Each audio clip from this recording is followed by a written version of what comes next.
잠언 23장 1절부터 11절까지 한 절씩 교독하겠습니다. 내가 간원과 함께 앉아 음식을 먹게 되거든 삼가 내 앞에 있는 자가 누구인지를 생각하며 내가 만일 음식을 탐하는 자이거든 내 목에 칼을 둘 것이니라. 그의 맛있는 음식을 탐하지 말라. 그것은 속이는 음식이니라. 부자 되기에 애쓰지 말고 내 사사로운 지혜를 버릴지어다. 내가 어찌 허무한 것에 주목하겠느냐. 정령이 재물은 스스로 날개를 내어 하늘을 나는 독수리처럼 날아가리라. 악한 눈이 있는 자의 음식을 먹지 말며 그의 맛있는 음식을 탐하지 말지어다. 대저 그 마음의 생각이었다 하면 그 위인도 그러한즉 그가 네게 먹고 마시라 할지라도 그의 마음은 너와 함께하지 아니함이라. 내가 조금 먹은 것도 토하겠고 내 아름다운 말도 헛된 대로 돌아가리라. 미련한 자의 귀에 말하지 말지니 이는 그가 내 지혜로운 말을 업신여길 것임이니라. 지게석을 옮기지 말며 고아들의 밭을 침범하지 말지어다. 함께 읽습니다. 대저 그들의 구속자는 강하시니 그가 너를 대적하여 그들의 원한을 풀어주시리라. 아멘. 내년에는 선거가 좀 많이 있습니다. 3월 달에는 대통령 선거가 있고 6월 달에는 지방 선거가 있습니다. 선거를 공정하게 치르기 위해서 우리나라에는 공정선거법이라는 것이 있습니다. 그 공정선거법에는 후보자들에 관한 법도 있지만 우리들처럼 한 표를 행사할 유권자들을 위한 법도 있습니다. 그 법 중에 하나가 이런 것입니다. 후보자가 제공하는 식사 등 후보자의 향락을 제공받은 경우에는 그 해당 금액의 10배 내지 50배의 벌금을 내야 된다는 규정입니다. 그러니까 만 원짜리 갈비탕을 후보자로부터 대접을 받았다면 만약 그게 발각이 되면 50만 원 벌금을 내야 됩니다. 1절부터 3절까지 말씀해 보면 바로 그와 같은 말씀입니다. 내가 관원과 함께 앉아 음식을 먹게 되거든 삼가 내 앞에 있는 자가 누구인지를 생각하며 내가 만일 음식을 탐하는 자이거든 내 목에 칼을 둘 것이니라. 그의 맛있는 음식을 탐하지 말라. 그것은 속이는 음식이니라. 이 말씀이 3000년 전에 기록되었다는 게 참 놀랍지 않습니까? 어떻게 이런 지혜가 있어서 지금 우리 시대에도 딱 맞는 이런 말씀을 기록을 해 놓았겠습니까? 선거뿐만 아니라 사업할 때에도 이 말씀은 우리가 기억해야 됩니다. 요즘은 사업상 접대가 참 많이 일어나고 있습니다. 거래처 사람들이 찾아와서 아유 사장님, 아유 과장님, 우리 식사 같이 하시죠. 뭐 그렇게 불러냅니다. 그럼 요즘 뭐 밥만 먹는 게 아니죠. 뭐 술도 먹고 2차, 3차까지 갑니다. 그러다 보면 실수하는 경우가 참 많이 생깁니다. 제가 아는 분도 크게 섬유 사업을 했던 분이 계신데 이제 그분이 사업에 큰 어려움을 겪고는 술을 완전히 끊었습니다. 그러니까 술 때문에 거래처 사람들과 하지 말아야 될 약속을 너무 많이 했기 때문에 손해를 많이 봤기 때문입니다. 왜 이런 자리에 나갈까요? 우리 한잔 하자고, 우리 함께 하자고. 거래처 사람 뭔가 이익관계에 걸려있는 사람들이 불러내는 곳에 왜 나가는 걸까요? 뭔가 준다고 하니까 그거 받기 위해서 나갑니다. 근데 뭔가를 받았다면 반드시 뭔가를 줘야 됩니다. 세상에 공짜는 없습니다. 공짜 없는 세상에 공짜 있는 곳이 딱 한 군데가 있는데 그곳이 바로 교회입니다. 교회에서 가장 많이 사용하는 단어 중에 하나가 은혜입니다. 근데 은혜라는 건 받을 자격이 없는 사람에게 거저 주는 선물입니다. 이걸 한마디로 쉬운 말로 바꾸면 공짜라는 겁니다. 그러니까 하나님께서는 우리에게 은혜를 베푸시는 분입니다. 하나님께서는 우리에게 생명도 주셨고요. 우리가 살아가면서 필요한 모든 것들을 은혜로 베풀어 주십니다. 그래서 사도 바울은 이렇게 고백했습니다. 나의 나된 것은 다 하나님의 은혜라고. 그리고 예수님께서는 너희가 거저 받았으니 거저 주라고.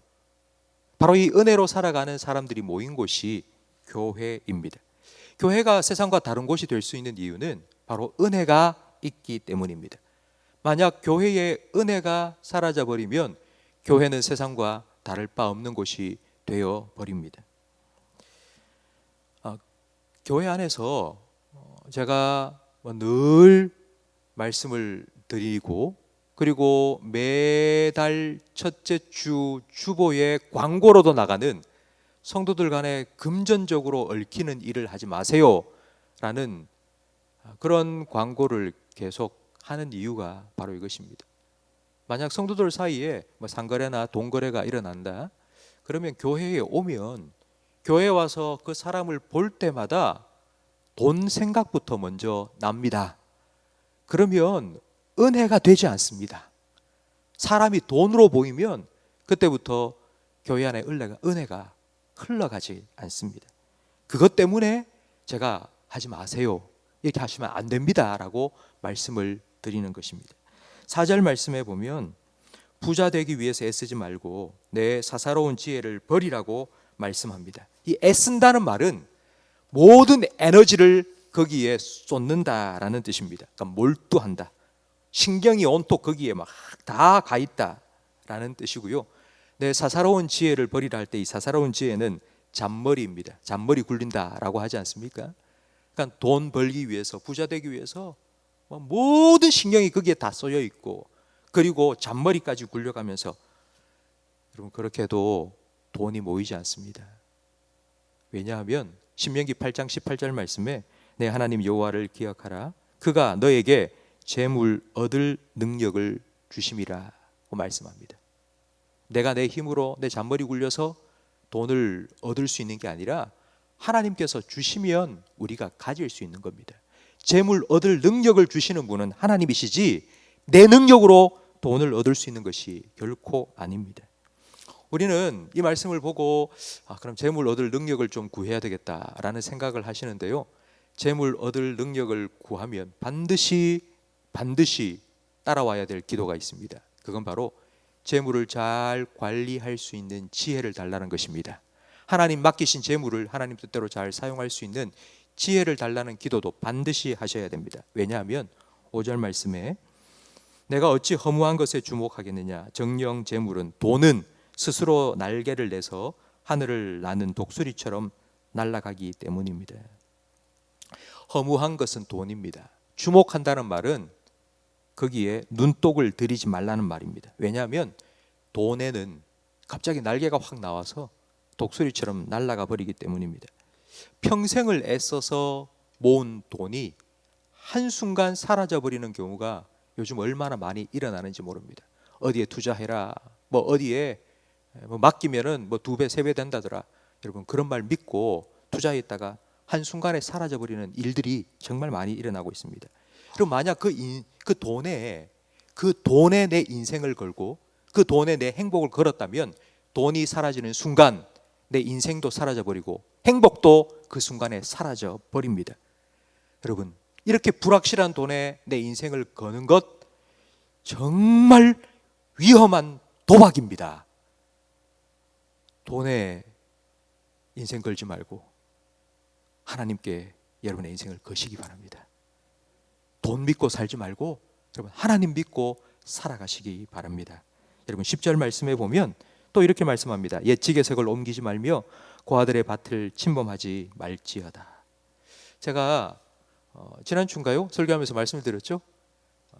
지게석, 땅의 경계가 되는 돌입니다. 내 땅을 조금 넓히고 싶어서 발로 그 지게석을 쓱 밉니다. 그러면 내 땅은 이만큼 늘어나죠. 그런데 상대방의 땅은 이만큼 줄어듭니다.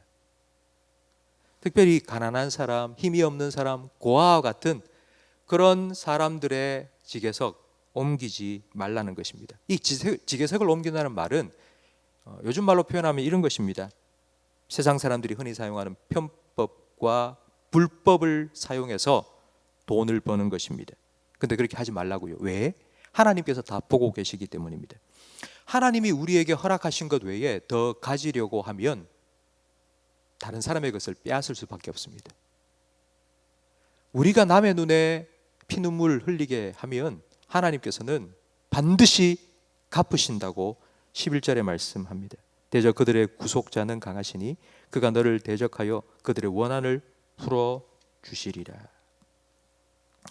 성도 여러분, 오늘 우리가 함께 나눈 이 말씀에 우리는 교훈을 얻을 수 있는데요, 바로 이런 교훈입니다. 돈을 벌기 위해서 사람 의지하지 말라는 것입니다. 나한테 도움이 될 것 같은 사람 만나서 뭔가를 대접하고 뭔가를 받고, 여러분 그런 관계가 형성되면요, 반드시 그 사람은 자기가 준 것보다 더 많은 것을 요구할 겁니다. 내가 도움을 지금 당장 필요해서 도와달라고 말하지만, 그러나 시간이 지나면 분명히 더 많은 것을 요구받게 됩니다. 세상에는 공짜가 없습니다. 돈을 벌기 위해서 사람을 의지하지 말고요. 두 번째는 사람의 방법도 의지하지 마십시오. 편법, 불법 사용하지 마십시오. 그렇다면 어떻게 해야 되느냐?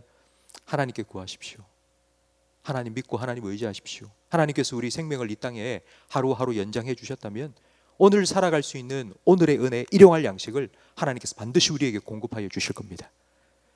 하나님께서 공급해 주시는 것, 우리가 자족하는 마음 가지고 감사하며 살아갈 때에 하나님께서는 우리의 삶을 책임져 주시고요, 우리의 필요를 따라 채워 주실 것입니다.